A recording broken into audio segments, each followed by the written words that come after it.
امامنا كريسويل يلعب كرة حلوة قوي، انطونيو الهدف الاول. لسه بنحكي عن انطونيو، وادي امامنا انطونيو رائع رائع رائع في هذه الكرة وفي هذه اللقطة. هدف تقدم هنا في هذه اللحظات، وهدف اول لفريق نادي ويست هام، والفرحة لا تبدو على وجه ألان. 23 هدف في 35 مباراة في الموسم الماضي. الهدف اللي جابه انطونيو كرة اماميه على طول يطلع، وجي بعد كده كريك شكسبير، وبعد كده شفنا كلود بويل، ثم المنتخبات. رغم ان انجلترا هي ايه يعني، هي منشأ ومهد كرة القدم في كرة القدم الانجليزية حاليا. داكلان رايس النتيجة اللي في الملعب حتى الان من اكتلوش الكرة يعني، لسه حتى الان هارفي بارنز مش ما وصلش حاجة، لسه دور ال 16. كرة أمامية على طول سهلة، لسه قبل الماضي، وجايب هدف في الموسم الماضي. داكلان رايس لاعبين المرمى الولفز. أمامنا اللاعب بوين قادم كان من صفوف عنوان التألق في هذا الموسم، وصفقة هي كرة ملعوبة حلوة قوي. الكرة اللي أمامنا اهو يتحرك يدخل في نادي ويست هام اللي بيسعى عن طريق اللاعب بوين. هوبا كرة اتغيرت. الهامرز نادي ويست هام.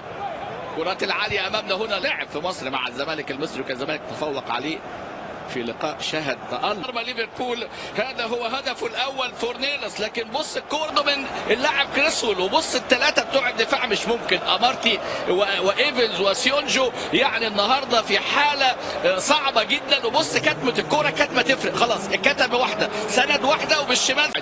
والقادم الجديد وما يقدمه من اداء رائع جدا. طبعا دوام الحال من المحال يعني. نادي ويست هام تعادل مع ليدز، المان يونايتد خسر من كريستال لكن فاز على برايتون، وبيدفع ليستر ثمن اندفاعه الغير. انطونيو على الطاير، لكن راحت الفرصه مره ثانيه. استلام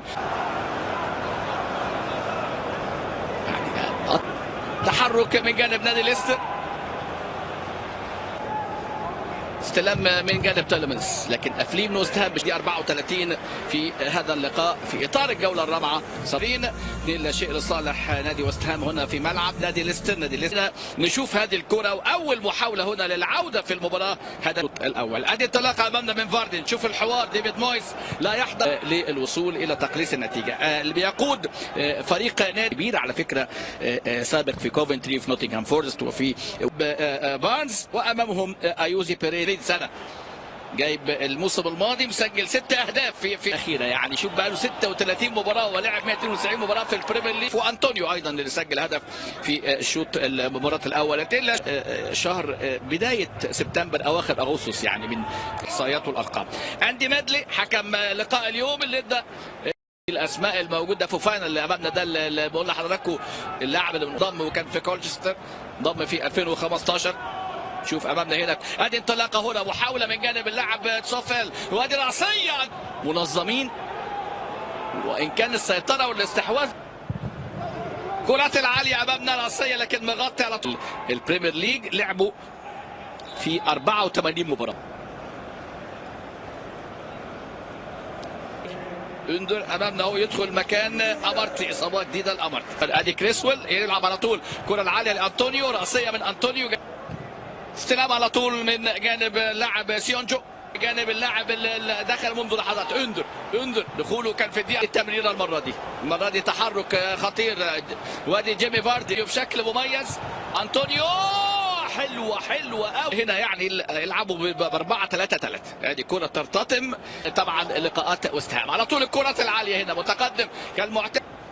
كريسويل يلعب كرات الاماميه، حاولوا يستغلوا بقى الوصول. ادي نشاط هنا من جانب اللاعب الانشط هارفي بارنز، انشط لاعب من فريق نادي روما. ادي استلام على طول. اندر مميز قوي. بارنز الاختراق، لكن صعوبه الاقتراب وصعوبه التسجيل كان متحرك له فلاديمير تسوفال امامنا في اللقطه الماضيه من جانب فورنيلس.